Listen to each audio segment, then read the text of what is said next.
Live from Fargo and serving you on TV, online, and on the go. This is Valley News Live at 5. It's the calm before the storm. Our warm and windy day is turning into a stormy evening. Parts of the area are under a severe thunderstorm watch, with rain already started for some. The video you see now is from storm chaser Eric Whitehill. He's on the road for us, driving east of Valley City, tracking the conditions of the storm. On the Skycam in Fargo-Moorhead, still sunny and windy. Meteorologist Justin Fanfarelli says that will be changing in the coming hours. He joins us now with your no-wait weather. Justin? And thank you, Andrea. Good evening, everybody. Actually, that was Bismarck's Skycam. It looks like we have a severe thunderstorm that is approaching that area right now. Severe thunderstorm watch in effect from Devil's Lake down toward Jamestown, points off to the west through the 9 p.m. hour for the possibility of large hail and possible damaging winds. Here's a look at what we're seeing right now. Up and down the valley, we are still seeing some shower activity. Northern Valley out toward the Devil's Lake Basin. This is not the stuff we're looking at for being severe, but as you make your way just off to the west of the Maddock area, seeing some heavy rain, some small hail in that area, and it stretches all the way down to just off to the south and west of the Bismarck area, and we are seeing severe thunderstorm in that location. Temperature is really warm for this time of year, into the mid 70s to lower 80s, and the winds are very windy. Wind speeds of around 30 to 50 miles per hour out toward the Jamestown area and into the southern valley. We do have that slight risk of severe weather for our North Dakota counties going through this evening, as those storms will move off to the south and to the east, where we do have the chance of some strong to severe thunderstorms lasting between now and, say, the midnight hour, as we will see temperatures on their way down into the 60s. We'll have much more on the possibility of the storms being severe going through the evening. That's coming up later in the newscast. All right, thanks, Justin. With the weather making its way across North Dakota into Minnesota, Valley News Team's Katie Opperly is live in West Fargo to show us what the conditions look like right now and what that means for you. Katie, what can you tell us?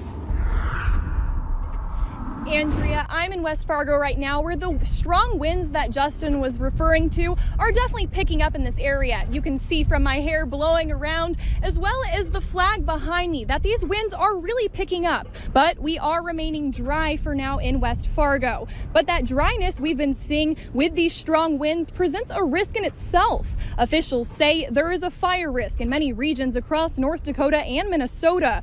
Also, don't let the coming rain fool you into letting your guard down. The rain we will be seeing won't be able to completely eliminate that fire risk for a bit while everything becomes saturated. In fact, officials say that dryness mixed with the wind that we're seeing is a really bad combination. Also, the possibility of seeing some lightning has the risk of starting a fire. We've had concerns with lightning strikes. In the past, we've had lightning strikes in structures and in dry vegetation, of course, and that does start fires. A fire can travel so fast with the wind right now, and as the wind picks up, it's supposed to gust up to 35 miles an hour. That can carry embers and sparks a long ways. As you're gearing up for the coming weather, make sure that you're also keeping an eye on those unsuspecting risks. For now, reporting live in West Fargo, Katie Opperly, Valley News Live. All right, thank you, Katie. We'll continue live coverage of the weather through the night, so stay tuned to Valley News Live on air and online. And make sure you have the Valley News Live Storm Team weather app so that you can keep up with the weather anytime, anywhere. You'll get the latest forecasts and conditions so that you can plan your day. All you need to do is search VNL Weather in the App Store and download it for free. As severe weather season approaches, it's important to know where to go to seek shelter.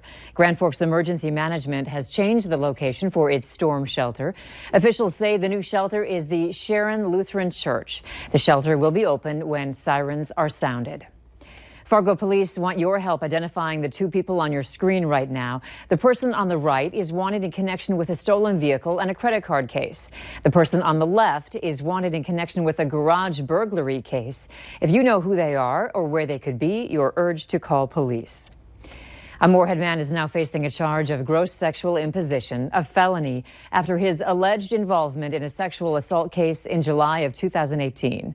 Court documents state on July 22nd of last year, Brent Flatham Reimers met up with a woman at O'Kelly's in Fargo.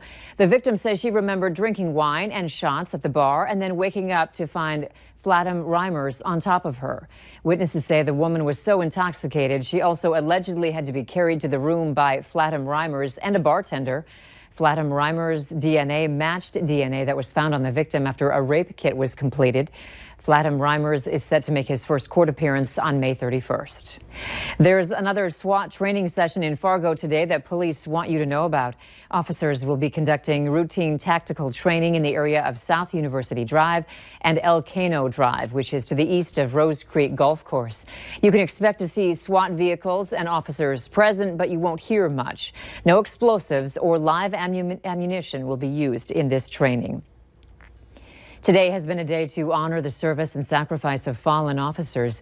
And for the 24th year, the Fargo Police Department and the Fraternal Order of Police held their Law Enforcement Memorial Day ceremony at Lindenwood Park.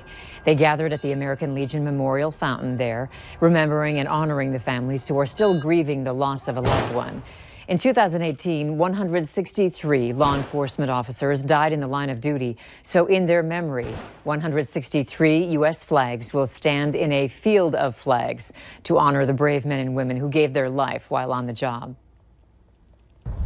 We honor especially your families who say goodbye each and every day, and your families who know that there is no relief quite like the sound of that door opening at the end of another tour of duty.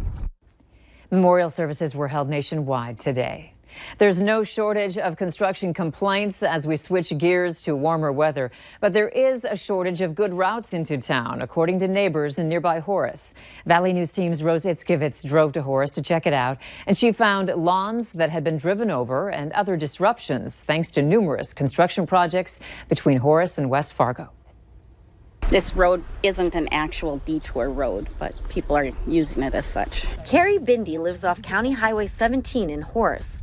When nearby construction started, she says these cones were blocking the road from unnecessary traffic. So drivers took it upon themselves to go around, driving on her lawn. And the dust was horrendous. Cars were coming by all day long. There were hundreds of extra cars up and down our road. When you say hundreds, do you mean literal hundreds or? Literally hundreds of cars going up and down our road. It was constant traffic. But the frustrations don't stop there. Basically, people in Horace have one way to get out of town to get into West Fargo, and everybody in Horace that I know of is very mad. We're kind of boxed in where we're at in Horace. Neighbors say there's just too much construction going on all at once. It would have been nice had the three cities gotten together and decided when they were going to do these projects instead of all doing them at once. I understand construction needs to be done and stuff. Maybe it shouldn't have been done all at the same time. Even my drive back from Horace through West Fargo and into Fargo was full of orange signs. Sergeant Tim Brigham with the Cass County Sheriff's Office says they hear the neighbors' complaints and are increasing presence in the area. But patience from the neighbors is a definite must in upcoming months. That's going to be a lengthy project and good things are to come of it, but it's going to be a very patient summer and trying for some that live in this area. In Horace, Rose Itzkevitz, Valley News Live. Neighbors say since the detour started on Monday, police and deputies have been ticketing drivers who are speeding and cutting across their property, saying it has helped cut down on the traffic some. Kidnap survivor Jamie Kloss was honored today in her home state of Wisconsin as a hometown hero. Wisconsin state representatives called Jamie's escape miraculous and said she represents hope. The 13-year-old appeared with family members and friends to receive her honor in the Assembly chamber. It was a rare public appearance for Kloss, who escaped her kidnapper in January after being held captive in a remote northwestern Wisconsin cabin for 3 months. Her aunt, Jen Smith, accepted the award and said Kloss's bravery and spirit are inspiring. Kloss stood behind her aunt but did not speak. Speaking for her entire family, I have to say that Jamie is totally deserving of the hero part of this award. Her courage, her bravery, and her spirit are things that inspire us and make us stronger and better. Jake Patterson has pleaded guilty to kidnapping Kloss and killing her parents on October 15th. He faces life in prison when sentenced on May 24th.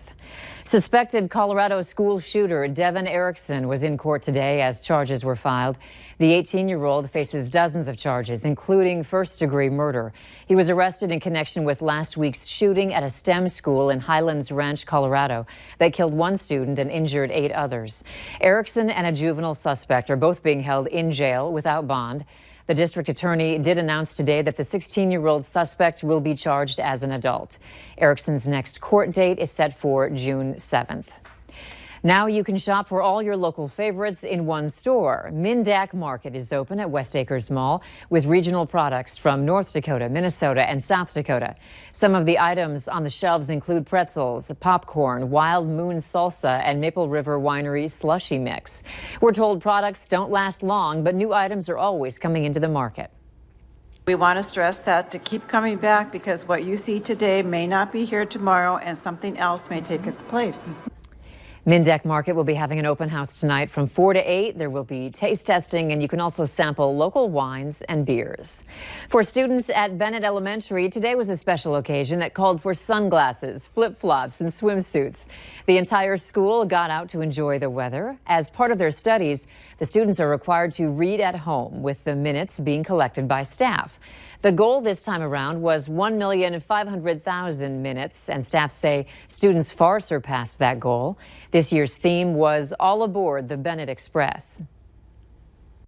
And so they're pretty excited at the idea that we're having a beach party today. The fact that we can get the entire school focused around this goal and be excited about reading really just hits at the heart of every teacher. Some of the other stops for their goals included Denver with a sports celebration and El Paso for a reading roundup.